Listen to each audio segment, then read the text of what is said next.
Hey guys, and welcome to a brand new video to the channel. Welcome to Monday, which only means one thing. Welcome to the RuneScape 3 update day.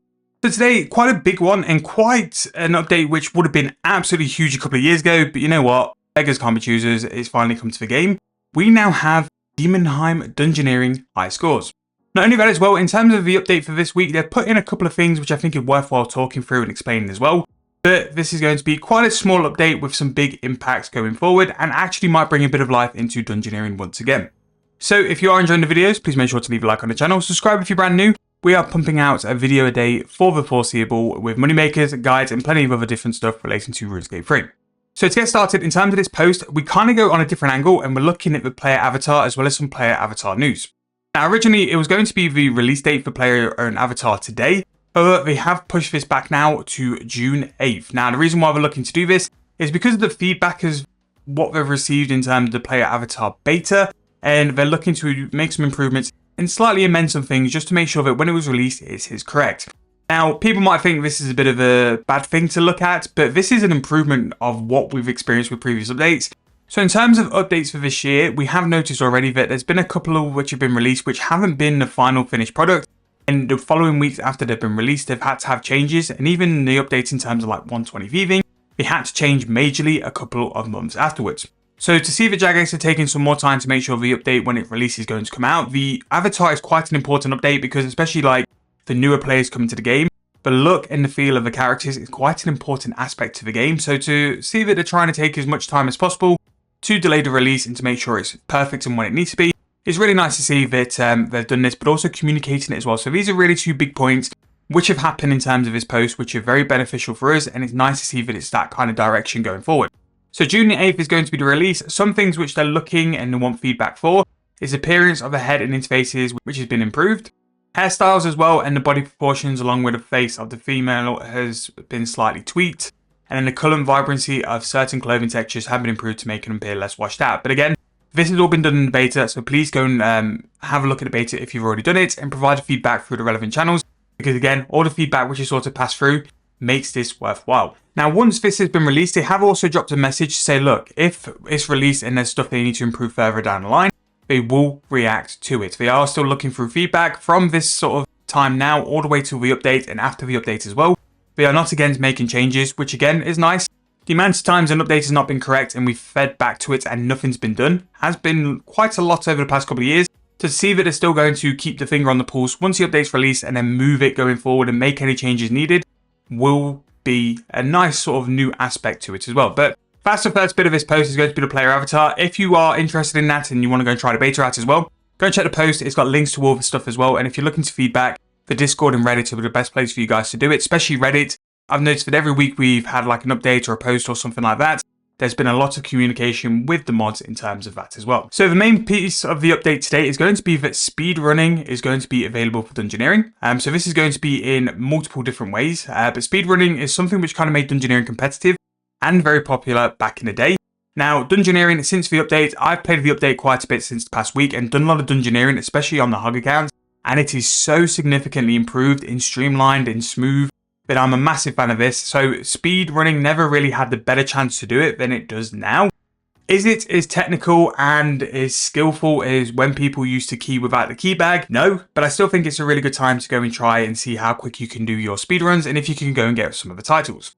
Now they have made some amendments to some things like XP rates and stuff like that. They have noticed that it's currently better in terms of XP rates just to rush and end the dungeon as soon as possible, which has left most of the dungeons to be unexplored. So what they've done below, and we'll talk through it in a sort of moment or two, is amend it so you get more XP if the dungeon is completed.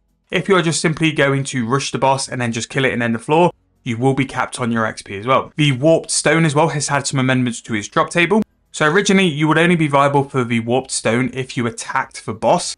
Now you don't have to attack the boss if you want to get a warped stone. So if people are going to key for their Iron Men or other accounts and stuff as well, all the people on the floor now have the possibility to go and gain the warp stone. So something they have been including as well in these update posts is whenever a JMod replies to discussions or highlighting stuff as well, whether that's on Reddit or whatever, they'll put links linking it to like a kind of frequently asked questions part of a blog as well, which is nice actually, just in case you guys have any questions of the previous stuff. So mod you here with extra notes about Dungeoneering feedback, loads of bugs or anything which is causing issues. You can see that the mod posts are here and they're linked as well just in case you guys want to go and see it. So now we are here to the post we were talking about. So Dungeoneering now officially has a high score for the Dungeoneering Speedrun. And this is basically just to see how quick it can go. So if you're looking for achievement titles, you will need to be doing it in a 1-1 solo or a 5-5 group. They're the only ones which will unlock achievements and titles. But the high score also has 2-2, 3-3, and 4-4. Which is nice because, again, like, not everyone can get a 5-man team. It can be a little bit tricky nowadays to go and get a full Dungeoneering team. So the fact that you have it for 2-2, 3-3, and 4-4 is a nice thing as well, because it just means it can include everyone. But the Dungeoneering high scores, we'll go and check out in a second, is nice as well. And I'm really interested to see just how quick people will go and how quick times will be. So titles, we have bronze, silver, and gold. So for a solo, for bronze, you're going to need a 12-minute floor. Silver is going to be 8, gold is going to be 6:15. For a group, it's going to be 6 minutes for bronze, 4 minutes for silver, and then gold's going to be 2-3 as well. Now, these will all be for large floors, so some of these times are very, very quick. So each theme also has a title, which is unlocked when you get gold. So Frozen is also going to be the Frozen, and you're going to get all these different ones here as well, which the solo ones are nice, but also the group ones are good as well. The fact they're linked to an actual boss is really, really nice. So it's a nice little bit of unlockable content, which I'm sure a lot of people will really, really enjoy. Again, the Dungeoneering community is very, very hardcore when it comes to Dungeoneering, so there will be some sort of interest in it as well. I'll be really interested to see how I can do with this as well, because when it gets to Dungeoneering, I like to be quite quick and competitive as well. So we'll see how that goes, and if we kind of do a little bit of a journey to do this, maybe we'll record it, maybe we'll make it a little bit of a video, because I think the titles will be very, very nice to go and get it. Like the Dungeon Master is obviously quite a cool title as well. In terms of the market drop, we have the Crystalline Court, which we will be skipping because we are not interested in stuff like that.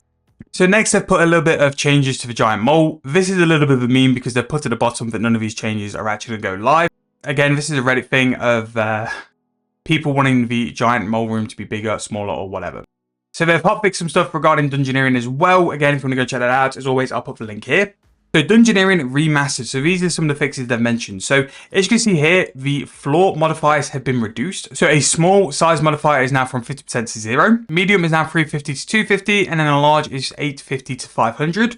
But as you can see here, the bonus rooms is where you kind of make it back up. So the bonus room going from 20% to 6% for a small, the 20% to 110 for a medium, and then the large floor is going to go from 20 to 360.